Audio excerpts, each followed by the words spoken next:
So Chef Saab, tell me this, that in this day and age, a lot of our South Asian cuisine is becoming very, sort of more haute cuisine, and there's all this very chic things on plates looking very beautiful. Do you think that Indian food and Pakistani food should always remain family portions, just something that looks really homely, or do you think that it can transcend into this very fashionable French-looking cuisine? What are your opinions on that? I think we should not forget the roots. Don't forget the flavor and the roots. That should be original. If it's a kadai gosht, let it be a kadai gosht. Don't change it. You can present them in a different way. You can make kadai gosht with the lamb shanks. You can present the lamb shanks in a beautiful way.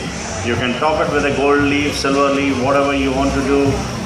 You can put some veggies on the side, make it look, give a nice potato dish, Dauphinoise kind of a thing. That you can do it. But I don't think once you lose the roots, then you're gone. I mean, that's the end of your cuisine. Yeah. And you must change with the times, or ahead of times these days, because you see, the French people did not change with the times. The French chefs were left behind. That's true. They didn't change with the times, so they were left behind. So the Swiss and the other chefs went ahead, made a lot of Michelin stars, made the fusion, did a lot of confusion, and still they went ahead. So here we are going to do the shrimp dish, and it's very, very simple.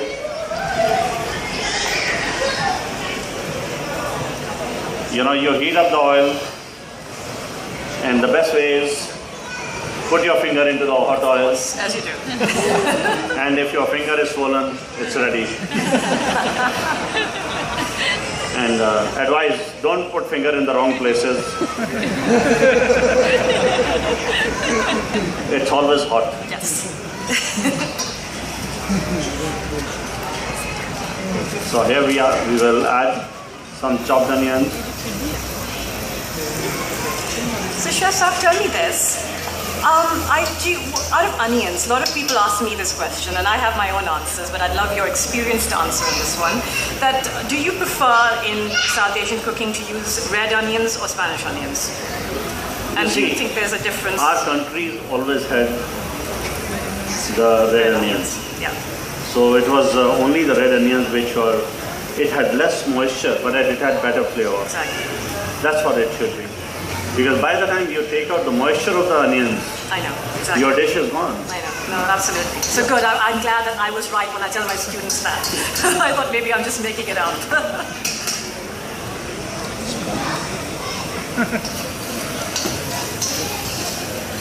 So in this dish, are you going to brown the onions, or are you just going to soften them? It's going to be very, very light brown onions, because the dark brown onions will make the gravies much more darker. And for the shrimps, you don't need that kind of a dish. In fact, this is a concoction. Generally, in our country, we have the big coast.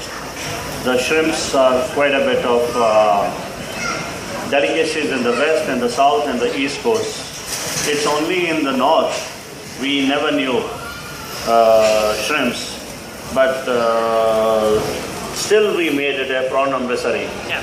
And some brilliant Sardajis got up and they said, if it can be fish amritsari, it can be prawn amritsari also. So prawns were never there, actually. So in your visits to Pakistan, what did you find out of food? Which do you think is like one of the most, you would say, is probably the national dish of Pakistan, or something that can be sort of related to Pakistan rather than any other country? I think that if you see the kadai food, it's very much a kind of a dish which is, it's made differently. In Peshawar it is done differently, and in Lahore it's done differently. People use onions, and some where people don't use onions at all. Some people in Peshawar, I think they are using the khada masala, and Lahore they don't and a lot of use. salt. Yeah, so it's a different, it's like in our country we have sambar Yes. with a dosa, and there are 100 different ways of making sambar, and everybody says my sambar is authentic, but there are no hard and fast rules to that. And I think authenticity is something that comes with flavor, with experience, with passion, something that you've learnt from your family, from your grandmother. That's authenticity. I think it's a very relative term, wouldn't you say? Yeah, and you must understand, there are so many similarities between the food of Amritsar and Lahore. Yes. The same fish is called fish Lahori. Exactly. And when it crosses the border, it becomes fish Amritsari. So that's what is the only difference. Exactly. No, that's true. Yeah. But the food was phenomenal, although a little heavier side. And I'm not too sure how many people eat vegetables actually. No, but that's something that a lot of people ask me, that you guys are such a meat-heavy cuisine, and it's true, we are. But if you go to the villages, not many people can afford meat, and they usually just eat whatever grows in the farms. So I think that it's probably a misnomer. Yes, we love our meat, we love our chicken, we love our beef, but really the poor people, the people in the villages who can't afford to buy meat, which is really expensive, the only meat they probably do eat is like chicken and maybe sometimes mutton. But I have, from my experience of living in Pakistan, I've always seen that like the poorer people eat dal, roti, and vegetables. And meat is a once a week sort of pleasure. So maybe it's not highlighted as enough. And it's also because, to be very honest, Pakistani vegetable dishes are not as exciting as the ones you get in India, especially like in South India and stuff. I think they're a lot more basic. You see, because in India, I must tell you that 40% of the population is vegetarian. Exactly.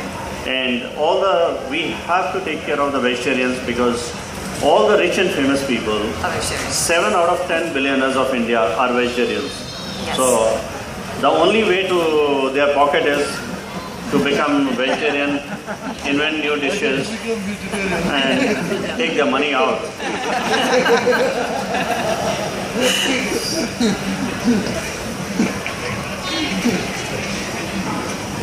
So now I'm going to add a little of egg ginger paste. So you have waited a little bit to just get the edges a bit brown. Yeah.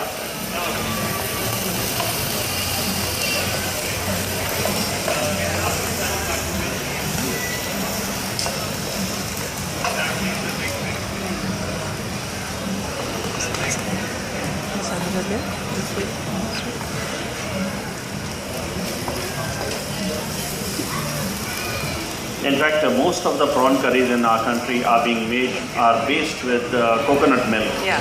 Because on the coastal areas, they grow a lot of coconut, and they have a lot of seafood.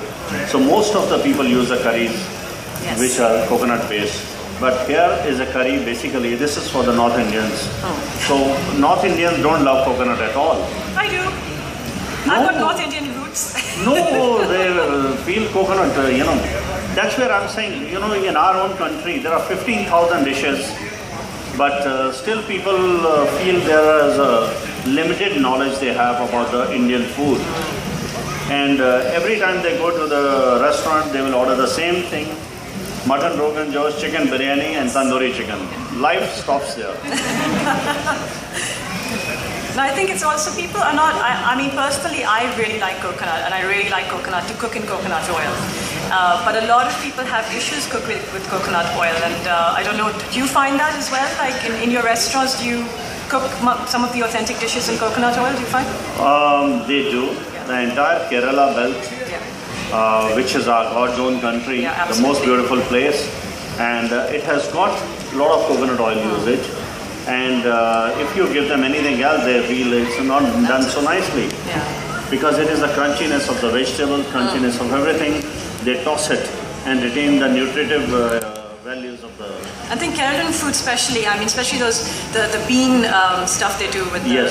That's beans. My favorite. What's it called? It's called beans poriyal. That's it, yeah. It's lovely. It's so fresh. They hardly cook anything, which is what I really like about their food.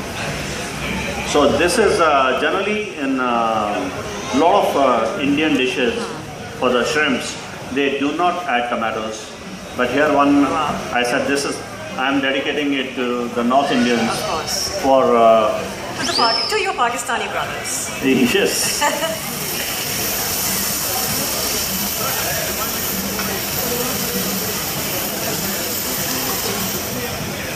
When you use your tomatoes, do you tend to take out the seeds? No, you should not. Yeah. We are not cooking Western food. That's true. Why should we eat it? That's true. And we are lazy. Yeah, we are. No, because the seeds and the pulp adds value to the whole thing. And that's why one should not take out. Yeah. What's your sentiments on canned tomatoes and things like that? I just want to know. I want to know some people. You can tell me. Good. I have the same sentiment towards them, so that's great. No canned tomatoes, no frozen pizzas. Come on, God has given us so many fresh things in life. Why shouldn't we eat fresh? No, I agree. That's the way the world will eat. I can assure you, the world will eat fresh. It's a matter of time. And everyone's going back to cooking at home now. I mean, that's why yes. food has become such a big business now. I mean, all the women says, we are so busy, we are going for a job, how can we cook, how can we do that? But no, they can find time to cook if they want to. They want their husbands to cook these days. Yeah. Well, when there's a husband like you in the house, I'm sure your wife... Never. My wife is sitting here and she's a testimony that I never am at home to cook. First I said never at home and then to cook. These are two different things.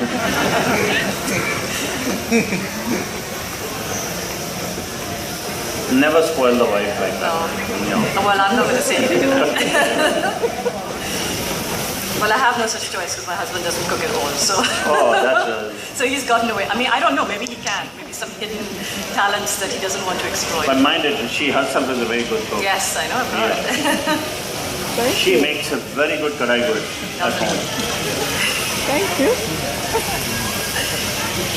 Right now, it's smelling very nice. So now we will add a little bit of the chili powder and the turmeric powder.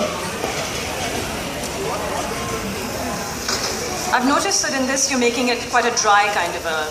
Yeah, it is going to be.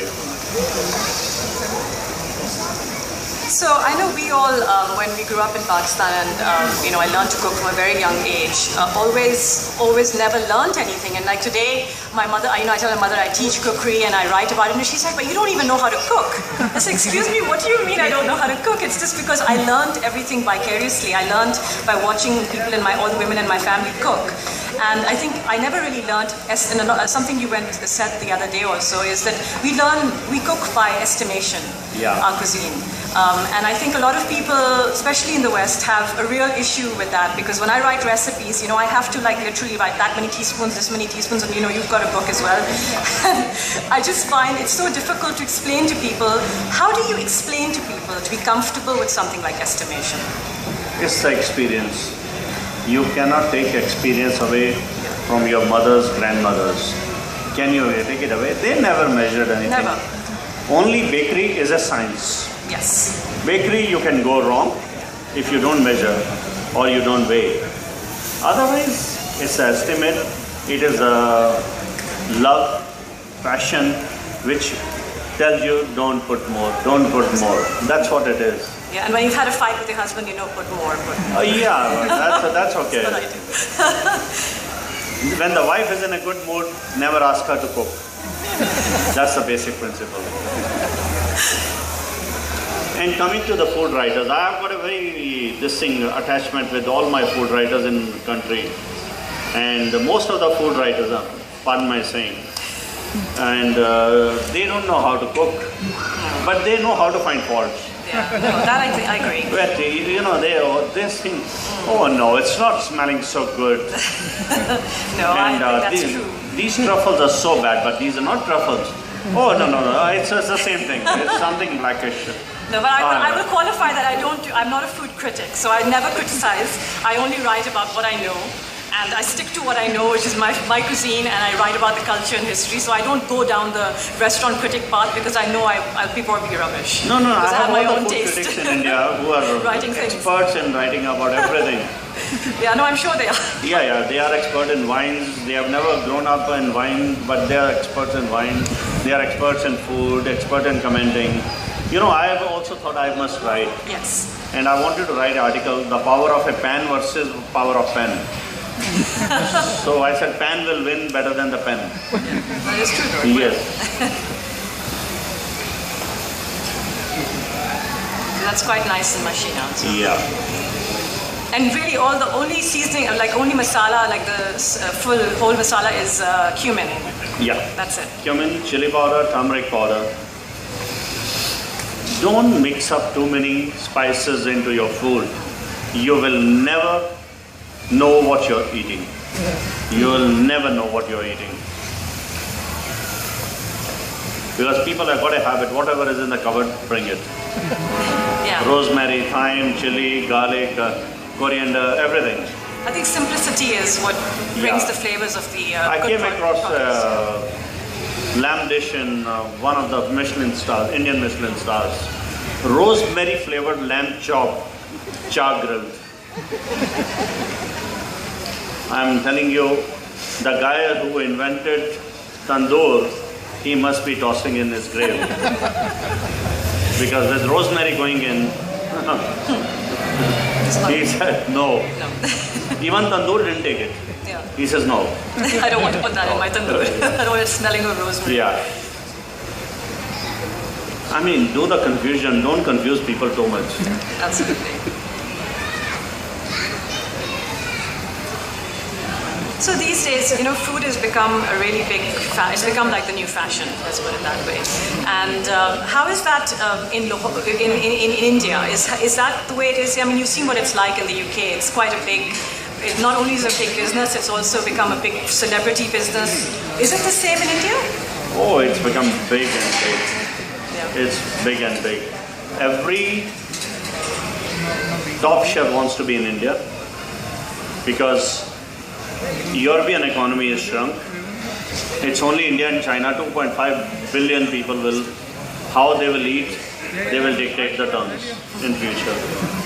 It's anything, even if it's a mobile, Yes. 2.5 billion people to buy versus rest of the 3.5 of the whole world. So it's the same thing for our, that's why we should capitalize on our food.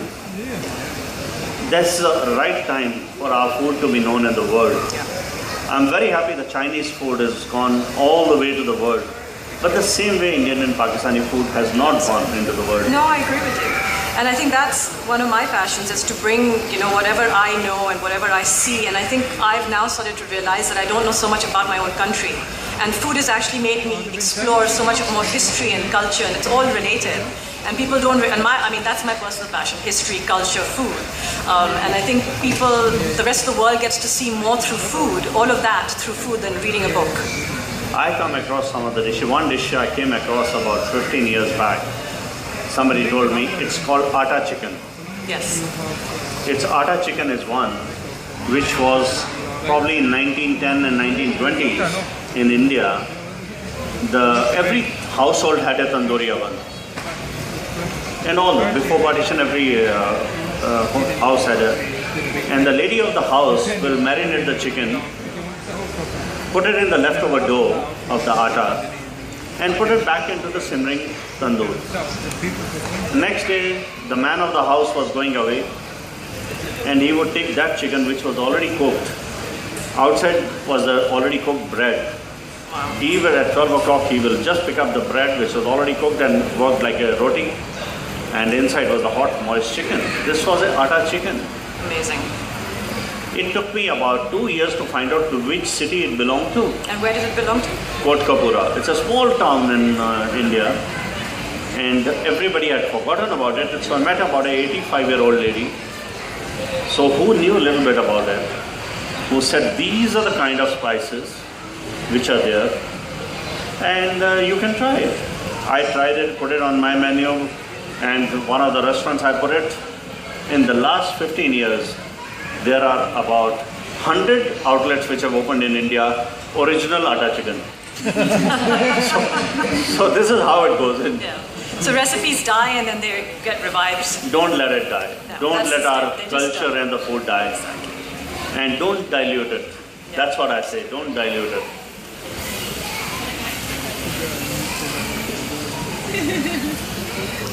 So now it's quite nice. It's getting ready. It smells lovely. You can take any kind of prawns. Just now, whatever I had, so I'm using the shrimps which I had. Yes. So it's very lightly because this has got a little of the brine.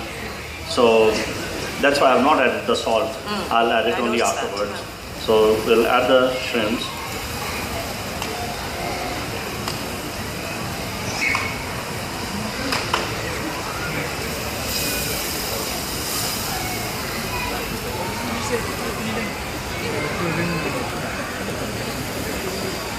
So you're just going to just literally stir them through. Yeah.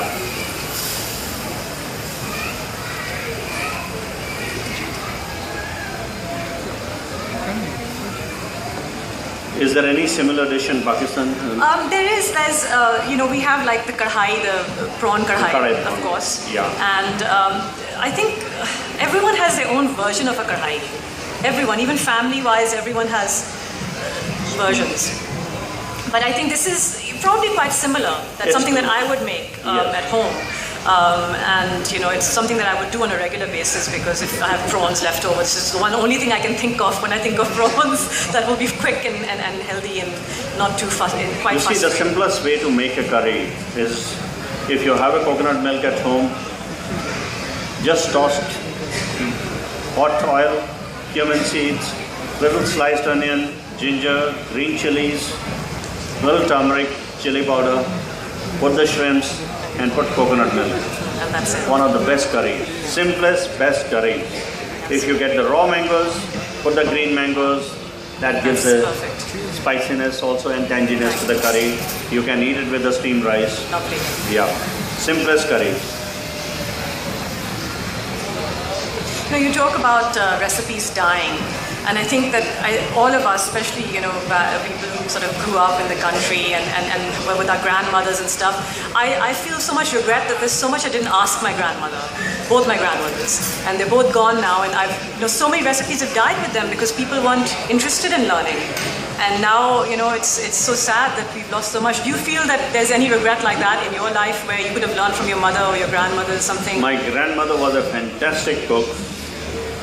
She always made the non-vegetarian dishes, but she never tasted them because she was pure vegetarian. But she made the non-veg at home, and never ever the salt or the chili was more or less.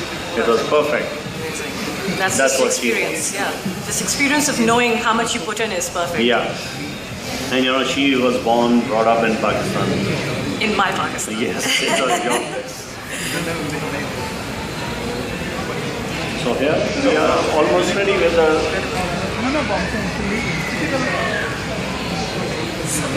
And you can finish it with a little bit of the cumin powder. Lovely. It's just a roasted cumin powder. It adds little value to the whole thing. Please, Chef Oberoi, tell me you have an allergy to pre-ground stuff, or do you like to do them yourself, or do you like to buy them pre-ground? What is your feeling about that? Because everyone has their own take on that. You see, if you cannot do a good garam masala, you're no good in life. You're no good in life because every chef must take a pride. You must understand the clove and the cardamom available in the market.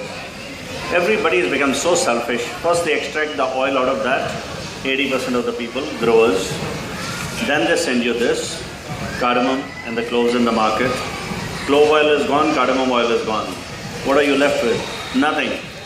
Then you take this, put it in a blender, mix it up. All the oil, whichever left, is gone out at that high speed. The patience is the key. The olden days, mortar pestle. And the silbatta. Roast the pound the spices, put a little bit of that. It makes so much of it. And the love that went into making them. Yes, absolutely.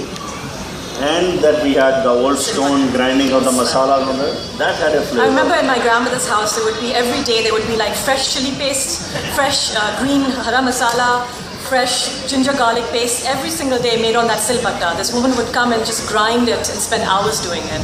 And the flavor of that food will never be the same as when you do it in a blender. Just never will be. You see, it's a very nice thing. You can do it. You can put it in a small potato basket. And how do you make this potato basket? Take the potatoes, make the basket. Simple. That's the easiest thing. Wow. So you can put the rest of it right next to it.